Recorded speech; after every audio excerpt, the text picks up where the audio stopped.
ಈ ಸಲ ಮಹಿಳಾ ದಿನಾಚರಣೆನ ತುಂಬಾ ಚೆನ್ನಾಗಿ ಸೆಲೆಬ್ರೇಟ್ ಮಾಡೋಣ. ಯಾಕೆಂದ್ರೆ ಹೋದ ವರ್ಷಕ್ಕಿಂತ ಈ ವರ್ಷ ಕೂಡ ಅತ್ಯಾಚಾರ ನಡೀತಾನೆ ಇದೆ, ಇನ್ನು ನಿಂತೇ ಇಲ್ಲ. ಅದಕ್ಕೋಸ್ಕರ ಆದ್ರೂ ನಾವು ಮಹಿಳಾ ದಿನಾಚರಣೆನ ಆಚರಣೆ ಮಾಡಲೇಬೇಕು. ನನಗೂ ಕೂಡ ತುಂಬಾ ಜನ ಮಹಿಳಾ ದಿನಾಚರಣೆಯ ಶುಭಾಶಯಗಳನ್ನ ತಿಳಿಸಿದೀರಾ.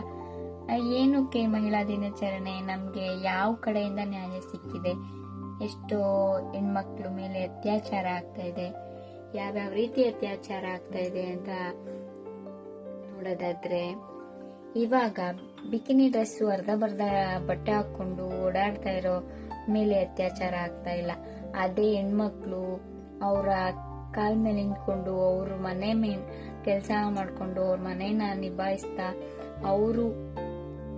ನಿಭಾಯಿಸಿ ಅವ್ರಿಗೆ ಕಷ್ಟ ಏನು ಅಂತ ಗೊತ್ತಿರುತ್ತೆ. ಅಂತವ್ರು ಕೆಲ್ಸಕ್ಕೆ ಹೋಗ್ತಾ ಇದ್ರೆ ಅಂತವ್ರ ಮೇಲೆ ಅತ್ಯಾಚಾರ ನಡೀತಾ ಇದೆ.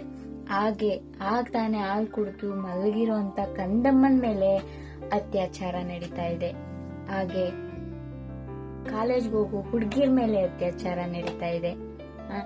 ಇದೆಲ್ಲ ನಡೀತಾ ಇದ್ರ ಮಧ್ಯೆ ನಾವು ಮಹಿಳಾ ದಿನಾಚರಣೆನ ಆಚರಣೆ ಮಾಡ್ಬೇಕಾ? ನೀವೇ ಯೋಚನೆ ಮಾಡಿ ಆಯ್ತಾ. ಈ ಮಾತಿಂದ ನಿಮ್ಮೆಲ್ರಿಗೂ ಬೇಜಾರಾಗಿದ್ರೆ ಸಾರಿ. ಯಾಕೆಂದ್ರೆ ನನಗೆ ತುಂಬಾ ಜನ ವಿಶ್ ಮಾಡ್ತಾ ಇದ್ರಿ. ಅದೇ ನನಗನ್ಸಿದ್ನ ನಾನು ನಿಮ್ ಜೊತೆ ಹಂಚ್ಕೋತಾ ಇದ್ದೀನಿ ಅಷ್ಟೇ. ಇಷ್ಟ ಹೇಳ್ತಾ ಈ ವಿಡಿಯೋನ ಎಲ್ಲಿಗೆ ಮಾಡ್ತಾ ಇದ್ದೀನಿ.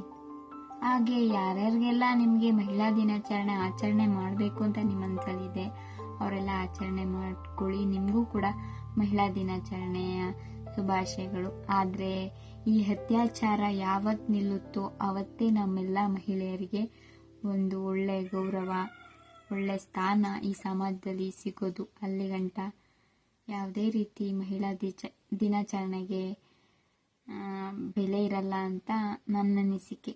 ನಿಮ್ಗೇನಂತು ಅಂತ ಅನ್ನಿಸ್ತು ಅಂತ ದಯವಿಟ್ಟು ಕಾಮೆಂಟ್ ಬಾಕ್ಸಲ್ಲಿ ಕಮೆಂಟ್ ಮಾಡಿ.